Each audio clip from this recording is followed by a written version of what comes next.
Hey guys, Mike here. So for my second video of the night, probably my last, maybe my last, depending on how I feel after this, slash if I get something to eat. Um, I'm gonna be reviewing. Oh shoot, what did I run over? Oh my mic. I'm gonna be reviewing um my copies of the Omega Effect. What is the Omega Effect? It's a three-part crossover between the Avenging Spider-Man. The Punisher is part two, I believe. The Punisher and Daredevil, the Man Without Fear.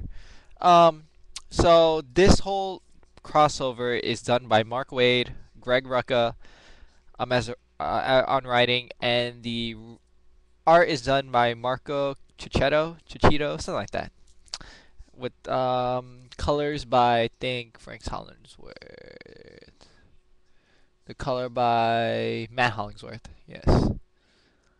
So for the first one, so the first part, Amazing Spider-Man, not Amazing, Avenging Spider-Man #6 by Greg Rucka, Mark Waid, Mark Checchetto, and Matt Hollingsworth.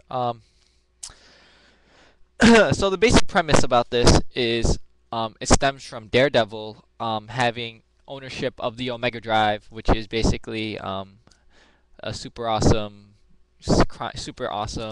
device filled with crime syndicate information. Every crime syndicate in the universe, on Earth, and everyone wants it. And apparently, everyone knows Daredevil has it, and they're gonna go after him, regardless, because everyone knows Matt Murdock is Daredevil, so they're gonna go after it.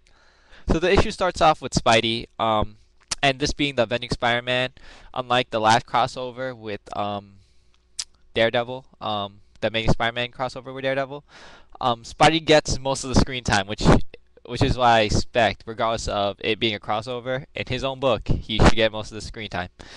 Um, so it starts off with Spidey fighting a bunch of ninjas to hand, and um, you sort of see what got him into this mess, and it was basically he went to Reed Richards for a favor, and um, Reed sort of tells him that asks him if Spidey has a relationship with Daredevil, and Spidey says, "I don't kiss and tell." You know, typical Spidey stuff. Actually, pretty good Spidey stuff. Um, and he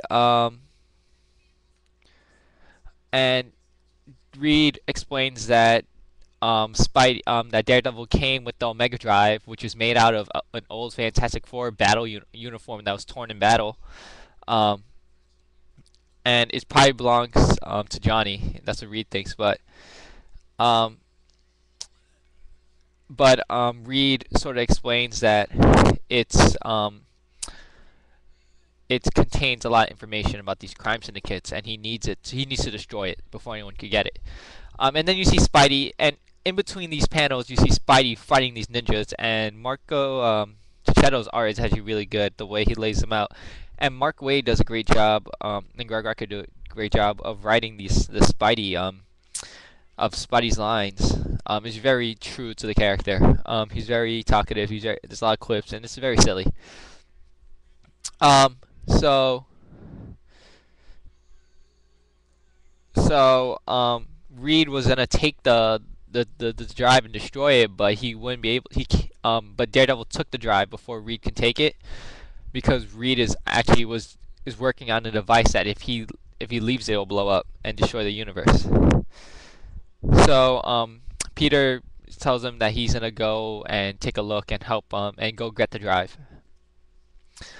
Um, so you see Peter scoping out a building, and it's more hand ninjas. Just a crap ton of hand ninjas, and you see that these guys are about to ambush Matt Murdock, who's talking to the Punisher.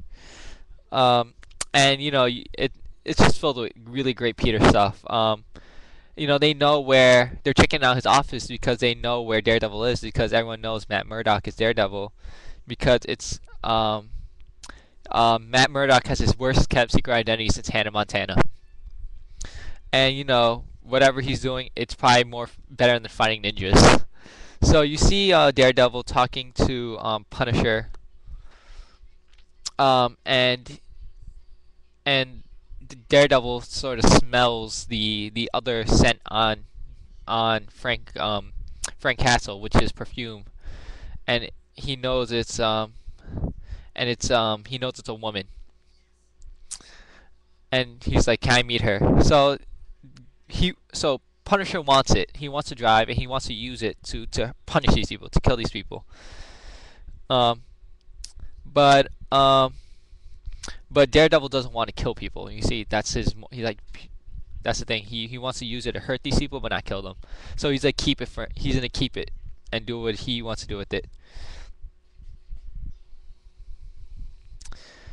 So what happens is that the girl, Daredevil, Punisher's partner is actually in the floor above them, and she blows a hole into the office, and they try to sort of take the drive, but they sort of get distracted when Spidey and like 50 ninjas, not 50, like 4 ninjas bust through a window, uh, and the Punisher is about to start killing people, and they look outside, and they're just probably a shit ton of ninjas, just too many ninjas for a comic book. You really think they can't be enough ninjas? That this is too many ninjas. So these guys they jump out the building and they start just fighting ninjas, and uh, they make Daredevil Punisher promise no killing, no one dies, and Punisher just shooting kneecaps, and he decides to just whooping the shit out of everyone. And it basically ends up with these guys on the ground, and what they're gonna do is what happened was that Daredevil brought down one of the biggest crime syndicates right in front the other ones, letting them know he has the drive and he knows all their secrets, and that he wants to do is to take them all down. And you find out Punisher's partner is actually a woman who was a Marine or a soldier in the Marine, and her husband was killed, gunned down after their wedding. So Peter wants to destroy the drive, and they're gonna decide that they're gonna place a trap, that they're gonna draw all these people together, let them beat up on each other, and destroy the drive in front of them. So but the first move is to do a two-pronged strike. And then the issue ends basically with Spidey and Daredevil swinging off to get ready, and Spidey sort of telling you know how good a friend I am to you. I'm working with the Punisher, and that's where the issue ends. Um, so all in all, the first part of the Omega Effect is actually really good. It being the Spider-Man comic, Spider-Man has most of the panel issue time. He has the most screen time, I guess, and these guys do a great job writing all the characters. They each have right. Mark Waid has experience writing Spider-Man back during Brand New Day, but so he has experience writing Spider-Man now, and he's been doing a great job on Daredevil. All the characters are true to themselves. Really great job. Art was actually, I don't really read Punisher, so I don't really get to check out Marco Checchetto's art that much. His art's really good. I like the realism in it. It's very clean. It's a little dark and gritty compared to most books. I guess because his book is the Punisher book is more dark and gritty, so the colors sort of reflect that. It's very dark. It's all this takes place at night. There's no really daytime action. I don't remember if there are, but at this point, great solid start to the Omega Effect, which is actually not a bad crossover. In honesty, there's some parts where overall is a good crossover. But I guess the end is something I should discuss later. So part 1 gets a 4 out of 5. Avenging Spider-Man number 6 gets a 4 out of 5. So the next part, I believe, in this 3-part crossover is the Punisher number. What number Punisher is this? Punisher issue 10. Yeah, Mega Effect. I think this is it. It might be Daredevil. Or it might be the Punisher. Yeah, this is part 2. So you show you see the Punisher sort of you see the Punishers go to his secret hideout and sort of get ready, and you see Spidey and Daredevil sort of draw the information from the Omega Drive, some data, and that Spidey constructed a device to actually destroy the Omega Drive, because that's the plan. They're going to destroy it. And then you see Punisher and Punisherette, I guess, um, getting ready. You see Spidey and get ready to go to this place. And I guess they're gonna meet at, I think, Grand Central, if I was correct, and they're gonna go whoop some ass. I guess that's what it ends up it.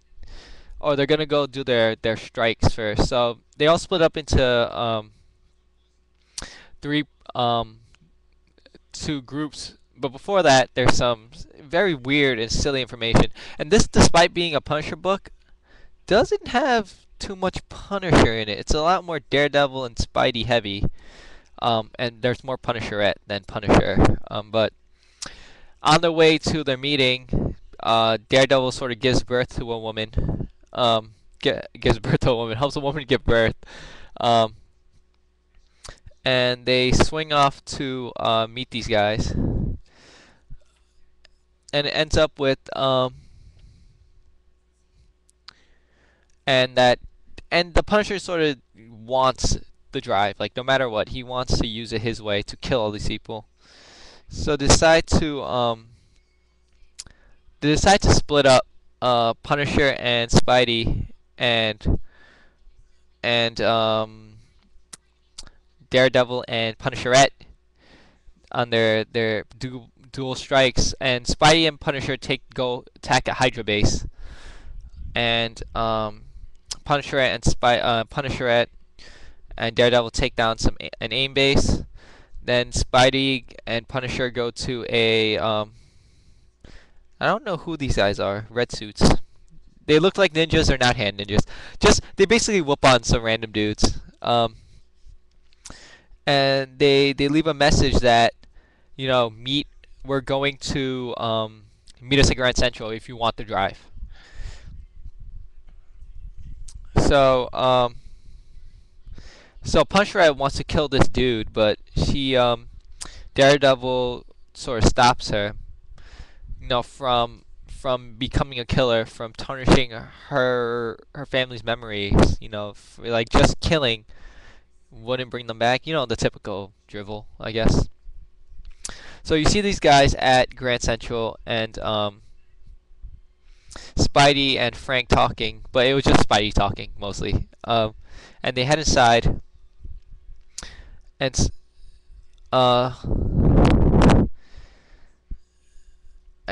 they have incoming, and they look down and they see just everybody. There's AIM, Hydra, the Hand, just every supervillain bad guy group is there. And Daredevil calls out to them and tells them that, you know what, fear is what's gripping them now, because of what he has, because he can destroy all of them with whatever's on this device, and he's gonna and all of them scan it. It's like, this is the Omega Drive, and he's gonna destroy it. And before he can destroy it, he gets shot in the back by the chick, Punisherette, with rubber bullets, and falls into the crowd of supervillains, and that's where this issue ends. So as I said, despite being a Punisher book, he doesn't really have much screen time. This is more focused on. There's more Spidey the characters that have the most screen time are probably Daredevil, Spidey, and Punisherette, and mostly because Daredevil and Punisherette have that really long heart-to-heart, I guess. But all in all, it's not a bad issue in terms of what it's meant to do to as I said, to continue the story of this event. But I honestly don't like the Punisher. Growing up, I never really liked the Punisher. I like the Punisher movie. Both the Dolph Lundgren one and the Thomas Jane one. I don't like Punisher War Journal or whatever. Because I like them because they're silly and just stupid. But all in all, I don't really like the comic, and I just feel that this issue really didn't make me like him anymore. He doesn't really have any like he doesn't have a character that I like. I mean, if you guys really like the Punisher and this grittiness and this badassery, I guess that's good for you guys. Power to you. Maybe we could explain why he's awesome. Maybe because he has no powers and he kills villains and stuff. But all in all, like I didn't really like this issue. To be honest, the artwork is solid. Marco Checchetto continues his the artwork on this, and it's really really great art. But all in all, like I guess I just don't like Greg Rucka's writing. Maybe I should read his other stuff and not his Punisher stuff. But this, despite being a Punisher book, as I said, it's not really Punisher centric, which is one thing I don't like. If it's which is a flaw, I guess, in crossovers, like along different books, you really don't get to focus on the character too much. Um, but all in all, it's solid. I mean, I saw the double cross coming a mile away. I thought the Punisher was gonna, steal this shit somehow, and I was right. But all in all, it's a solid issue, but I wasn't thrilled, I guess. So I'm gonna be giving it a 3 out of 5. So the last part of the Omega Effect, Daredevil number 11. Is that 11? That is 11. By Mark Waid, art by Marco Checchetto and Matt Hollingsworth. Um, It starts off with Daredevil sort of monologuing about how he first met Frank Castle, how they never liked each other, how he didn't like Frank, and how their methods just were different. They fight crime and criminals, so that's the only thing they have in common. Frank is violent, extremely violent, and that's where Daredevil drew the line.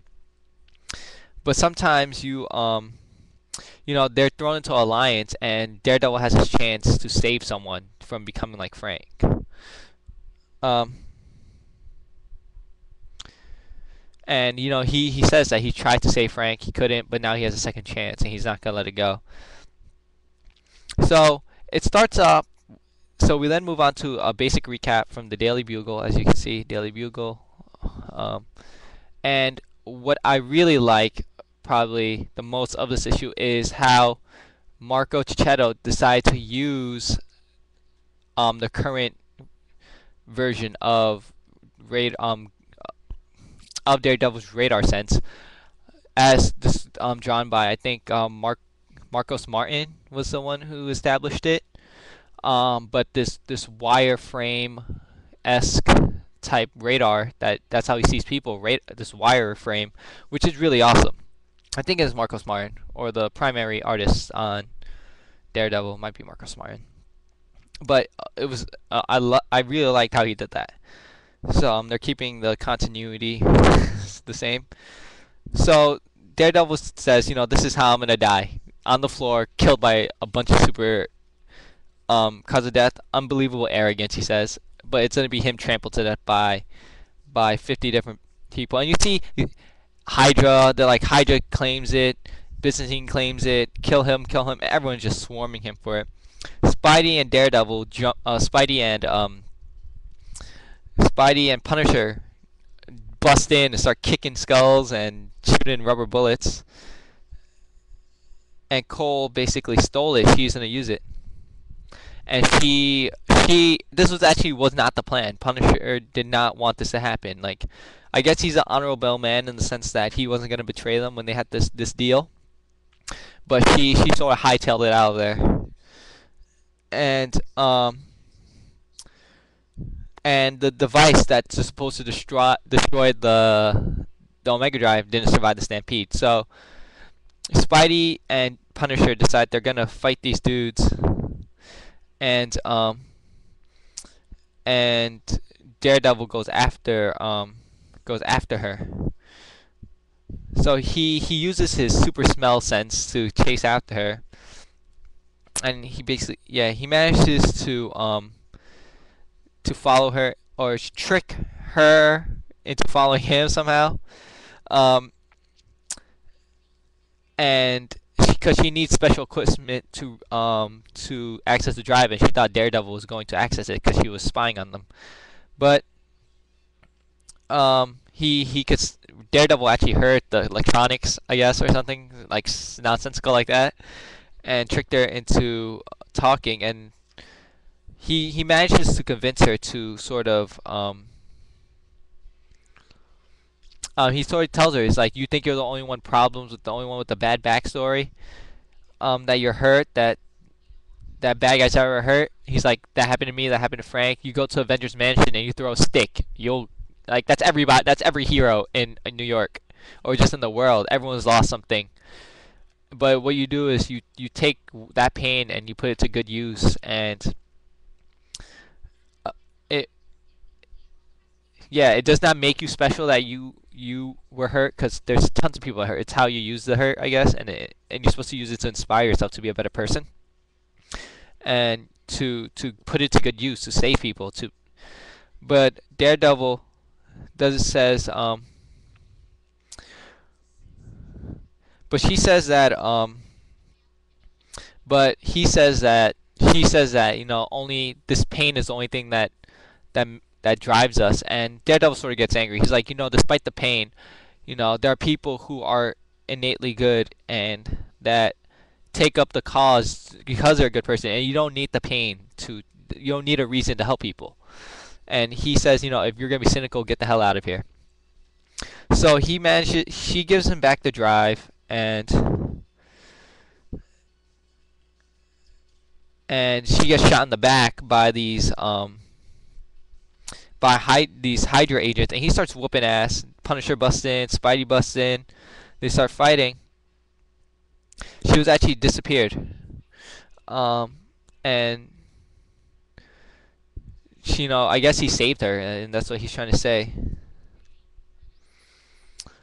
But they so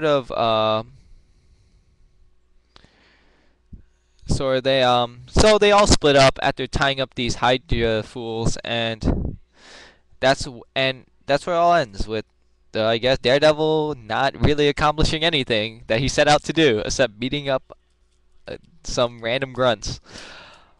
Um, so in terms of the Omega effect, I don't know the point of the Omega effect was, other than nothing. They didn't really do shit. Like, nothing was accomplished except Daredevil saving this woman, and even then, I really don't understand. In all honesty, if someone knows what the point of this was, let me know. Like, tell me, please. Honestly, I don't know. Um, if nothing happened in Daredevil number 11, and I think this is just the dumbest way to end this event. Just like, holy shit, nothing happened. He saved this woman. All right, big whoop. Like, not taking away from that he saved this woman from becoming another Punisher, but just Jesus, you set out to do something, you failed at it, and now you still have this device that everybody wants, and everyone knows who you are. This is retarded. Like, in all honesty.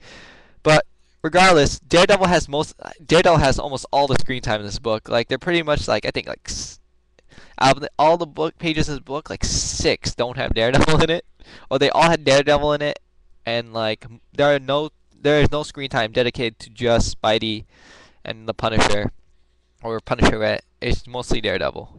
Daredevil's in every page, which is good. That's what I like. That it's his book. He should be in everything, but it's just so, I guess, lackluster of what happened. It's a little disappointing the way it ended. But all in all, solid artwork, solid story. I guess. I guess this is sort of to teach us a lesson. I still didn't like it, but whatever. It happens. So all in all, you should check out the Omega Effect. Do I recommend buying the Omega Effect? If you have extra cash to spend, yeah, sure. Like, I work on the weekend. I have a part-time job. But now that school's over, I guess I'm getting a full-time job. Um, yeah. So just do your thing. If you check it out, always check it out. It was good. It wasn't terrible. But Daredevil number 11 gets a 3 out of 5. It wasn't spectacular. Thanks for watching, guys. One more video. This video is actually really long.